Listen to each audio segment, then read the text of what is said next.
जय जय जगन्नाथ नमस्कार। जनाभिजन सकाळर खबर आपण को जनाऊँगी हार्दिक अभिनंदन। आसंतु देश विदेश में किसी गुरुत्वपूर्ण घटना पर नजर पकेबा पूर्वर लघुचाप जनित वर्षा रे कौन रही ओडिशार स्थिति एवं पुणी आसुची 19 तारिख रे लघुचाप एने ओडिशा केते प्रस्तुत एवं देखा बाकी रहा कौन रही यार प्रभाव आसंतु ना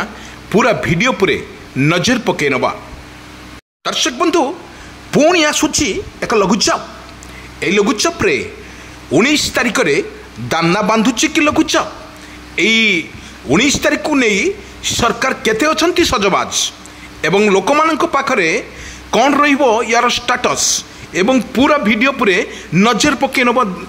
पकेवा पूर्वर लघुचाप जनित वर्षा रे बंगोपसागर सृष्टि होउची आउ एक लघुचाप यही लघुचाप रे 19 तारिख रे प्राय लघुचापटी सृष्टि होबार नहीं आशा आशंकार अछंती सरकार एवं आईएमडी पक्षर जहाँ सूचना मिलूची यह कंटिन्यू भाव में 19 तारिख रे लघुचापटी सृष्टि हम ता 25 तारिख पर्यंत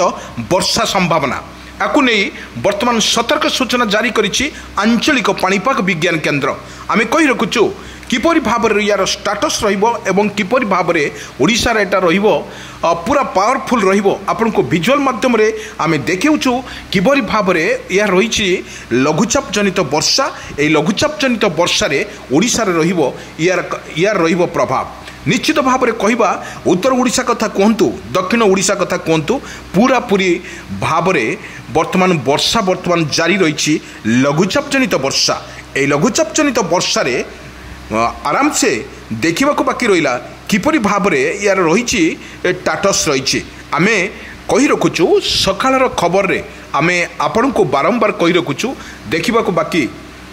रहा 19 तारिख रे ए लघुचापटी किपरि भाव में रहिबो एवं ओडिशा उपर यार कौन रहिबो प्रभाव एवं सरकार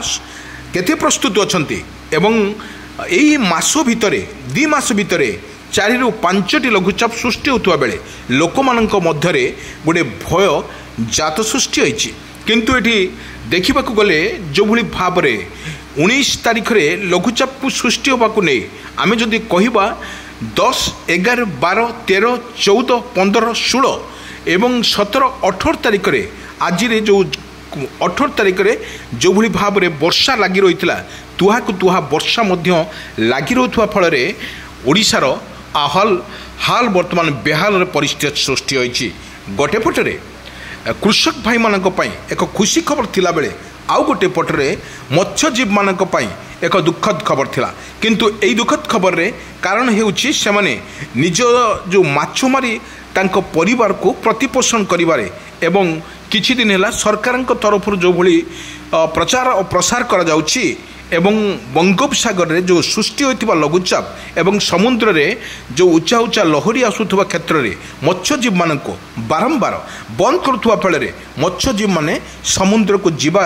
मना होइतला सेथिपई सेमाने दुखद खबर सेंकर परिवार प्रतिपोषण करिया काई बाधक साजिछि लघुचाप ए लघुचाप फल रे किपरि भाव में सेमाने मुकाबिला करिपारिबे मत्स्यजीवी मानकु किपरि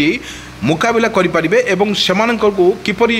आर्थिक सहायक होबे सरकार एवं क्षति पद्धरु सेमानकु जागृत रहिबाकु निहाती आवश्यक करिछि एवं जो लघुचाप जनित वर्षा वर्तमान आरंभ हो जाइछि ओडिशा रे ताहा मध्य आमे देखिथिलु किपरि भाव में तुहा को तुहा वर्षा सहित सबुटी देखा मिली वर्षा ही वर्षा केउठी वर्षा एवं घड़घड़ी सहित वर्षा होउछि एवं बंगोपसागर सृष्टि होइतिबा लघुचापर रूप आपण मानकु देखिउछु किपरि भाव में रही आखि वर्तमान खोली जाइछि एवं जहाँ पूर्वर जो चित्र आमे देखौतलु विजुअल माध्यम रे वर्तमान तो आखि खोलिबा बेले परिस्थिति बहुत बेहाल थिला एवं एही परिप्रेक्षी देखंतु किपरि दृश्य एभली भाव में दृश्य लघुचाप जनित वर्षा रे जो पवन बेग 40 ରୁ 50 किलोमीटर थिला बेले सबुठी देखा मिलता पवन एवं झड़ बतास किंतु यही परिप्रेक्षी में आम जदि देखिलु जो देखिलु 19 तारिख बेलू सरकार तरफ घोषणा हो न प्रस्तुत वर्तमान सरकार अछंती एवं आपण को देखौछु किपरि भाव में वर्षा वर्तमान तुहा को तुहा जो भली आजबेस्टरू तो जो पानी गुड़िक खसुची एवं पानी वर्षा पानी भिजुची ତାହା ମଧ୍ୟ ସମ୍ପୂର୍ଣ୍ଣ ଦେଖିବାକୁ ମିଳୁଥିଲା। କିନ୍ତୁ ଏଭଳି ଭାବରେ ପରିସ୍ଥିତି ଯେଉଁଭଳି ବେହାଲ ହୋଇଛି ଓଡ଼ିଶାରେ ତାହା ମଧ୍ୟ ସବୁଠି ପାଣି ମଧ୍ୟ ଦେଖିବାକୁ ମିଳୁଛି। କଣ୍ଟିନ୍ୟୁ ଭାବରେ ଲଗାତାର ଭାବରେ ଲଘୁଚାପ ସୃଷ୍ଟି ହେବା ଫଳରେ ଅନେକ କ୍ଷେତ୍ରରେ ପାଣି ଜମାଟ ବାନ୍ଧୁଥିବା ବେଳେ କେଉଁଠି ବନ୍ୟାର ପରିସ୍ଥିତି ମଧ୍ୟ ସୃଷ୍ଟି ହୋଇଥିଲା। ଏବଂ ଯେଉଁ ଭିଜୁଆଲ୍ ମାଧ୍ୟମରେ ଆମେ ଦେଖାଉଛୁ କିପରି ଭାବରେ ଯେଉଁଭଳି ଘଞ୍ଚ ଜଙ୍ଗଲ ମାଧ୍ୟମରେ ଯେଉଁଭଳି ବର୍ଷାର ତାଣ୍ଡବ ଲୀଳା ରହିଛି ଆପଣଙ୍କୁ ଦେଖାଉଛୁ ଆମେ। ତୁହାକୁ ତୁହା ବର୍ଷା ମଧ୍ୟ ଜାରି ରହୁଥିବା ବେଳେ ଏବଂ ମତ୍ସ୍ୟଜୀବୀମାନଙ୍କ ପାଇଁ ସତର୍କ ସୂଚନା ଜାରି କରାଯାଉଥିବା ବେଳେ ସବୁଠି ଦେଖିବାକୁ ମିଳୁଛି ବର୍ଷା ହିଁ ବର୍ଷା। କେଉଁଠି ଲଘୁଚାପ ଜନିତ ବର୍ଷାରେ ବିଜୁଳି ଘଡ଼ଘଡ଼ି ସହିତ ବର୍ଷା ଲାଗି ରହୁଛି ତ ଆଉ କେଉଁଠି ତୁହାକୁ ତୁହା ବର୍ଷା ମଧ୍ୟ ଲାଗି ରହୁଛି। ଏହି ପରିପ୍ରେକ୍ଷୀରେ ଆମେ ଦେଖିଥିଲୁ ପ୍ରତ୍ୟେକ ଜିଲ୍ଲାରେ ଭଦ୍ରକ କଥା କୁହନ୍ତୁ, ବାଲେଶ୍ୱର କଥା କୁହନ୍ତୁ, କଟକ କଥା କୁହନ୍ତୁ, ପୁରୀ କଥା କୁହନ୍ତୁ, ଗଞ୍ଜାମ, ଗଜପତି, ରାଉରକେଲା, ଢେଙ୍କାନାଳ, ପାରାଦୀପ ଏହି କ୍ଷେତ୍ରରେ ମଧ୍ୟମ ଧରଣର ବର୍ଷା ମଧ୍ୟ ଜାରି ରହିଛି ଓଡ଼ିଶାରେ ଏବଂ ସତର୍କ କରିଦିଆଯାଇଛି। କାରଣ କାଳବୈଶାଖୀ ବର୍ଷାରେ ତୁହାକୁ ତୁହା ବର୍ଷା ସାଙ୍ଗକୁ ବର୍ତ୍ତମାନ ଲାଇଟିଂ ଯେଉଁଭଳି ହେଉଛି ସେଥିମଧ୍ୟରୁ ସମସ୍ତଙ୍କୁ ମଧ୍ୟ ସତର୍କ ସୂଚନା କରାଯାଇଛି ଏବଂ ସରକାରଙ୍କ ତରଫରୁ এটা ନିର୍ଦ୍ଦେଶନାମା ଜାରି କରୁଥିବା ବେଳେ ବିଜୁଳି ଘଡ଼ଘଡ଼ି ସହିତ ବର୍ଷାର ତାଣ୍ଡବ ମଧ୍ୟ ଦେଖିବାକୁ ମିଳିଥିଲା। ଏହି ପରିପ୍ରେକ୍ଷୀରେ ଆମେ ଦେଖିଥିଲୁ କିପରି ଭାବରେ ୟାର ରହିଛି ରହିଛି ବର୍ଷାର ତାଣ୍ଡବ ରହିଛି। ଆମେ ସିଧାସଳଖ ସ୍ପଷ୍ଟ ଚିତ୍ର ଦେଖାଉଛୁ ଆପଣମାନଙ୍କୁ। ଦେଖନ୍ତୁ କିପରି ପ୍ରତ୍ୟେକ ଜିଲ୍ଲାକୁ କଥା କହିବା, ପ୍ରତ୍ୟେକ ଜିଲ୍ଲାରେ ମଧ୍ୟ ଲାଗି ରହିଛି ତୁହାକୁ ତୁହା ବର୍ଷା ସହିତ ବର୍ଷାର ଯେଉଁ ଭିଜୁଛି ସାରା ଓଡ଼ିଶା। ଏଭଳି ଭାବେ ସତର୍କ ରହିବାକୁ ମଧ୍ୟ ସରକାରଙ୍କ ତରଫରୁ ନିର୍ଦ୍ଦେଶନାମା ଜାରି।